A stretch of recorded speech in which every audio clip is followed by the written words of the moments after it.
Good morning students. आशा करते हैं कि आप लोग घर पे पढ़ाई कर रहे होंगे।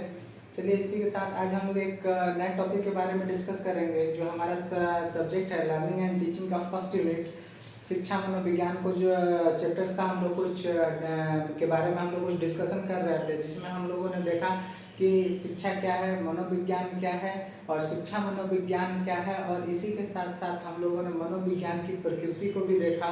और उस प्रकृति के बाद आज हमारे पास जो नेक्स्ट टॉपिक है वो आज का टॉपिक है हम लोग शिक्षा मनोविज्ञान का क्षेत्र स्कोप ऑफ एजुकेशनल साइकोलॉजी, जिसमें हम लोगों को पहले हम लोगों ने देखा कि शिक्षा मनोविज्ञान क्या है। तो हम लोग साफ रूप से हम लोग समझ पा रहे हैं कि शिक्षा मनोविज्ञान की वह शाखा है जिसके अंतर्गत शिक्षा से संबंधित हर एक गतिविधियों का अध्ययन किया जाता है। कहने का मतलब है कि शिक्षा से संबंधित संपूर्ण प्रक्रियाओं का या संपूर्ण समस्याओं का अध्ययन किया जाता है और उस अध्ययन के उपरांत हम उन समस्याओं का हल ढूंढने का प्रयास करते हैं। अब यहाँ पे हम लोग देख रहे हैं कि शिक्षा मनोविज्ञान की प्रकृति क्या थी, कि जो उसका नेचर क्या है, कि शिक्षा मनोविज्ञान का स्वरूप कैसा है। तो स्वरूप के बारे में हम लोगों ने पिछले क्लास में डिस्कस किया कि शिक्षा मनोविज्ञान का स्वरूप टोटली साइंस के तरह है। अगर जिस तरह से विज्ञान का स्वरूप है, जैसे हम लोग कह सकते हैं कि शिक्षा मनोविज्ञान या विज्ञान में सत्य का अध्ययन किया जाता है, यह सिद्धांतों पर आधारित है, उप सिद्धांतों पर आधारित है, पारदर्शी है, और उसके बाद से पारदर्शी भी इसको हम लोग कह सकते हैं कि पारदर्शी भी है, और उसके साथ साथ ये सार्वभौमिकरण भी है। चाहे इसे हम लोग ये कह सकते हैं कि ये इसका हम लोग एक्सपेरिमेंट भी कर सकते हैं, टेस्टिंग भी कर सकते हैं, ऑब्जर्वेशन भी कर सकते हैं, या फिर हम लोग इसको ऑब्जेक्टिव क्वेश्चंस के रूप में, ऑब्जेक्टिव मूल्यांकन के रूप में इसे व्यक्त भी कर सकते हैं। ये वेरिएबल भी है। इस तरह से हम लोग देख सकते हैं कि शिक्षा मनोविज्ञान की जो प्रकृति है, शिक्षा मनोविज्ञान की प्रकृति टोटली साइंस की तरह इसकी प्रकृति है। इसी के साथ आज हम लोग जो इसके क्षेत्र के बारे में बात करेंगे कि एक्चुअली शिक्षा मनोविज्ञान का एरिया क्या है, स्कोप क्या है, ये कहाँ तक फैला हुआ है। जैसे अगर मान लीजिए कि अगर हम लोग बात करते हैं, यहाँ अगर हम लोग लिखते हैं एजुकेशनल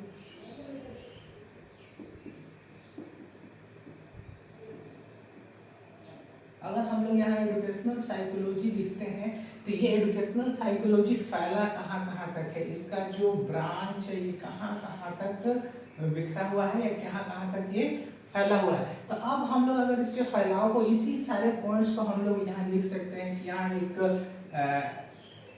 हेरिडिटी, यहाँ पे हम लोग लिख सकते हैं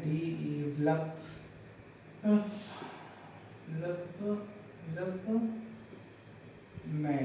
तो इस तरह से अगर हम लोग देखें कि एजुकेशनल साइकोलॉजी जो है, एजुकेशनल साइकोलॉजी कहाँ तक फैला हुआ है, इसका एरिया क्या है, या फिर इसके अंदर हम लोग क्या क्या क्षेत्र तक पढ़ते हैं, इसमें हम लोग किस किस क्षेत्र तक हम लोग जा सकते हैं। तो उसमें हम लोग सबसे पहला देख सकते हैं कि हेरिडिटी करने का मतलब है कि वंशानुक्रम।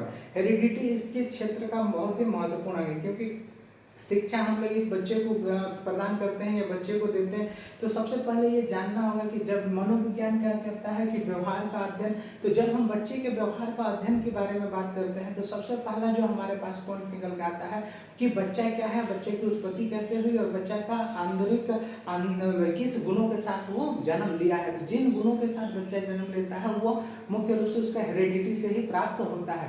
तो यहाँ पे हम लोग देखते हैं कि हेरिडिटी, अगर जिस बच्चे का हेरिडिटी बेहतर होगा उसमें हम लोग बेहतर गुणों की आशा कर सकते हैं और शिक्षा के माध्यम से हम लोग बेहतर से बेहतर उसका डेवलपमेंट कर सकते हैं। यहाँ पे हम लोग हेरिडिटी भी कर सकते हैं और वातावरण भी इसके साथ एक अटैच कर सकते हैं, जिसको हम इन्वायरमेंट है। हेरिडिटी और इन्वायरमेंट का भी होना बहुत अनिवार्य है। अगर बेहतर इन्वायरमेंट नहीं होगा तो बच्चे का बेहतर डेवलपमेंट कर पाने में काफी कठिनाई होती है। उसके बाद से जो हमारे पास नेक्स्ट पॉइंट है हमारे पास डेवलपमेंट।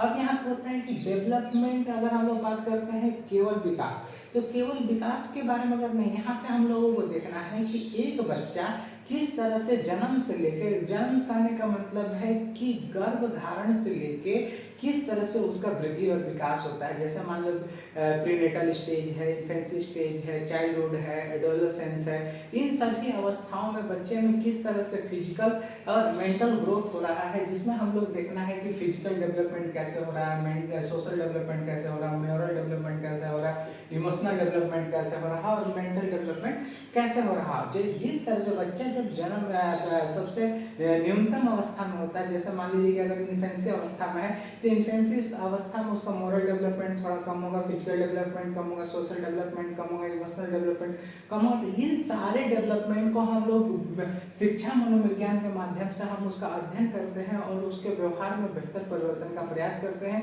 और उसके डेवलपमेंट के अध्ययन के उपरांत हम उसके बारे में जानकारी भी इकट्ठा करते हैं और उसके माध्यम से हम उसमें उसके लर्निंग की प्रॉपर व्यवस्था करते हैं। उसके बाद से जो नेक्स्ट पॉइंट हमारा आता है इंडिविजुअल डिफरेंस। इंडिविजुअल डिफरेंस अगर हम लोग कहते हैं तो इंडिविजुअल डिफरेंस है व्यक्तिगत विभिन्नता।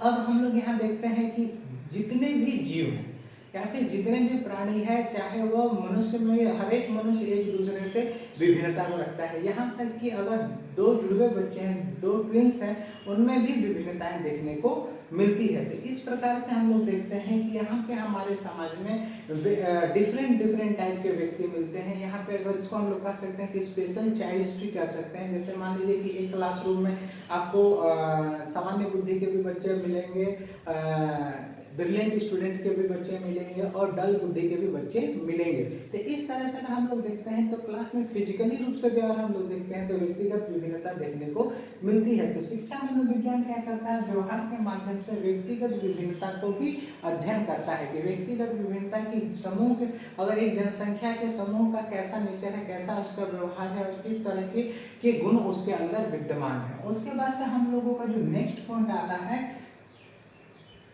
पर्सनालिटी। पर्सनालिटी कहने का मतलब जो नेक्स्ट पॉइंट आता है हमारा पर्सनालिटी। पर्सनालिटी मतलब होता है व्यक्तित्व। अब यहाँ पे अगर हम लोग देखते हैं कि पर्सनालिटी का अगर कहते हैं तो पर्सनालिटी वह गुण है जिसमें प्रत्येक व्यक्ति के आंतरिक और बाहरी, आंतरिक गुण और बाहरी गुण दोनों के योग को हम लोग पर्सनालिटी से संबोधित करते हैं। तो यहाँ पे हम लोगों को देखना है कि पर्सनालिटी अगर एडुकेशन बच्चे को प्रदान करना मुख्य रूप से पर्सनालिटी डेवलपमेंट को ही इंगित करता है, क्योंकि जब तक बच्चे में ज्ञानात्मक विकास नहीं होगा उसका बेहतर पर्सनालिटी डेवलप नहीं होगा। तो पर्सनालिटी भी क्या होता है कि एजुकेशनल साइकोलॉजी का मुख्य क्षेत्र के रूप में वर्णित होता है। उसके बाद से जो हमारे पास नेक्स्ट पॉइंट है कि लर्निंग प्रोसेस। अब यहाँ पे एक बात आती है कि लर्निंग प्रोसेस काफ़ी महत्वपूर्ण टॉपिक है, क्योंकि लर्निंग का प्रोसेस जितना इजी होगा, जितना सरल होगा, उतना ही बेहतर तरीके से लर्निंग को ट्रांसफर किया जा सकता है। जैसे मान लीजिए कि एक बुक के नॉलेज को, एक पुस्तकीय ज्ञान को अगर बच्चे के ब्रेन में ट्रांसफर करना है तो वो ट्रांसफर लर्निंग प्रोसेस के ही माध्यम से संभव हो पाएगा। और लर्निंग प्रोसेस जितना सिंपल होगा, जितना स्मूथ होगा, उतना ही बेहतर तरीके से हम लोग पुस्तकीय ज्ञान को या फिर किसी भी तरह के ज्ञान को हम बच्चे के ब्रेन तक, के बच्चे के माइंड तक हम लोग पहुंचा पाने में सक्षम हो पाएंगे। तो इसलिए लर्निंग प्रोसेस भी एजुकेशनल साइकोलॉजी का क्षेत्र बन जाता है।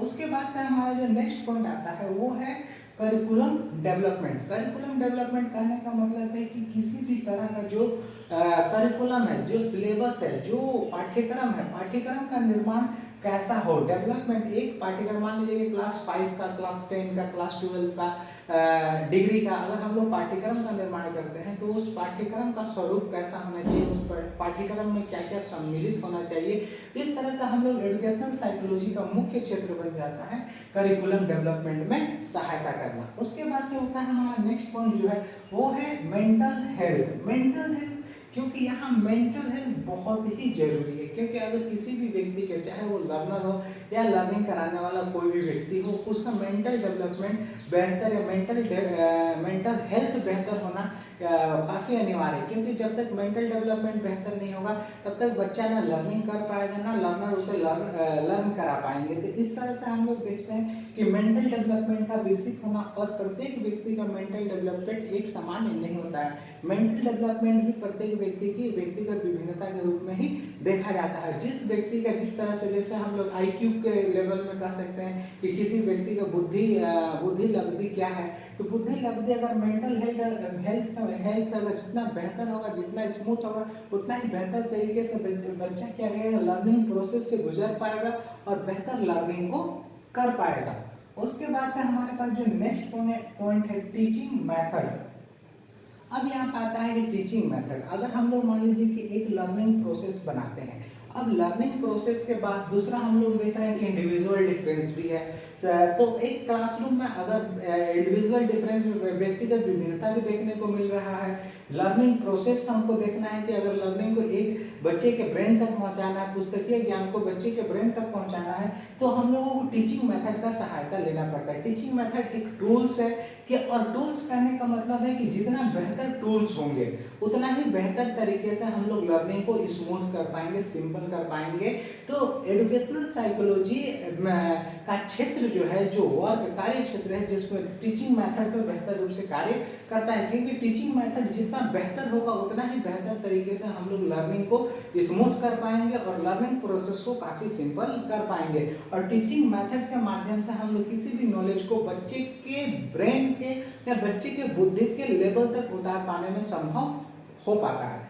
इसके बाद से हम लोगों के पास नेक्स्ट पॉइंट जो आता है guidance and counselling. Guidance and counselling की अगर हम लोग बात करते हैं कि बच्चे समय समय पर बच्चों को गाइडेंस और काउंसलिंग की आवश्यकता पड़ती है। अगर सामान्य रूप से अगर हम लोग देखें तो बच्चा जब टेंथ पास करता है, तो टेंथ के बाद अगर उसे सब्जेक्ट सिलेक्शन करना होता है तो उसे उस वक्त काफ़ी अधिक गाइडेंस एंड काउंसलिंग की आवश्यकता पड़ती है। वो सही सब्जेक्ट, सही फैकल्टी को चूज करने में या सेलेक्ट करने में उसे काफ़ी तकलीफ होती है और यहाँ पे वो काफ़ी अधिक गाइडेंस और काउंसलिंग की आवश्यकता महसूस करता है, जो उसे उसके पेरेंट्स, उसके टीचर्स या फिर सोसाइटी के कोई एडुकेटेड पर्सन के जो मदद से वो अपना सहायता को, अपने दिक्कतों को वो सॉल्व करता है और किसी एक फैकल्टी का चूज कर पाता है। और प्रत्येक व्यक्ति, अगर हम लोग एजुकेशनल साइकोलॉजी करता है व्यवहार का अध्ययन, तो अगर हम बच्चे के व्यवहार का अध्ययन करते हैं तो हम उसके लिए बेहतर, उसके बिहेवियर के अकॉर्डिंग उसके लिए हम लोग बेहतर सुझाव डेवलप कर पाएंगे या बेहतर उसके लिए एजुकेशनल डेवलपमेंट को निर्देशित कर पाएंगे। तो गाइडेंस एंड काउंसलिंग का क्षेत्र काफ़ी इंपॉर्टेंट हो जाता है।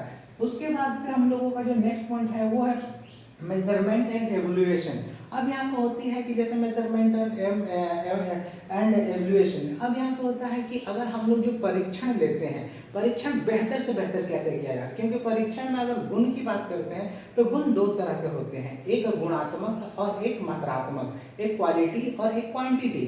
तो यहाँ पे हम लोग बात करते हैं केवल क्वालिटी का। तो क्वालिटी जो है वो मात्रात्मक नहीं है, उसको हम लोग फिजिकल मेजरमेंट से मेजर नहीं कर पाएंगे। इसलिए हम लोग जो क्वालिटी की बात आती है, तो क्वालिटी को जिस तरह से हम लोग काफ़ी टेस्टिंग, जैसे मान लो परीक्षण के माध्यम से, ऑब्जर्वेशन के माध्यम से, या फिर इंटरव्यू के माध्यम से, या फिर हम लोग ओरल, या फिर हम लोग एग्जाम के माध्यम से, या ऑब्जेक्टिव वाइवा के माध्यम से जो हम लोग मूल्यांकित करते हैं, वो कितना उस मूल्यांकन में क्वालिटी को कितना बेहतर से बेहतर डेवलप किया जा सके, कितना बेहतर तरीके से हम बच्चे के आंतरिक गुण के बारे में समझ पाए, बच्चे के mental development, physical development, moral development और इमोशनल डेवलपमेंट के अंतिम चरण तक पहुंच पाए। उस अवस्था का हम लोग देखते हैं कि मेजरमेंट और इवैल्यूएशन कैसा हो। तो शिक्षा मनोविज्ञान क्या करता है कि शिक्षा मनोविज्ञान का जो क्षेत्र है, जो स्कोप है, एजुकेशनल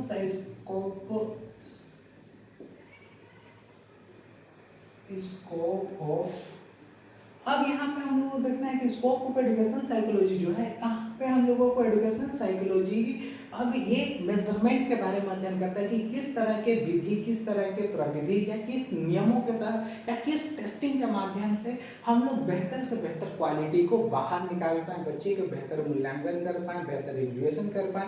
तो इस तरह से हम लोग देखते हैं कि शिक्षा मनोविज्ञान का जो क्षेत्र है वो बहुत बड़ा है, बहुत ही व्यापक है।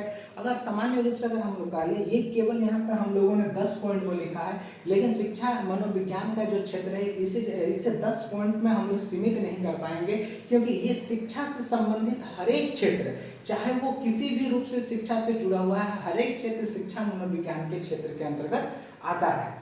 और ये हमारा ये इस तरह से हम लोग समझ पा रहे हैं कि शिक्षा मनोविज्ञान का क्षेत्र अगर बात करते हैं तो शिक्षा मनोविज्ञान का वो हर एक क्षेत्र है जो शिक्षा से जुड़ा हुआ है, पठन पाठन की प्रक्रिया से जुड़ा हुआ है, लर्निंग से जुड़ा हुआ है, या फिर लर्निंग में आपका लर्निंग के हर एक क्षेत्र से जुड़ा हुआ है। हर एक एरिया शिक्षा मनोविज्ञान का ही क्षेत्र है, जिसको हम लोगों ने कुछ पॉइंट्स के माध्यम से समझने का प्रयास किया। चलिए आज के लिए इतना ही, धन्यवाद।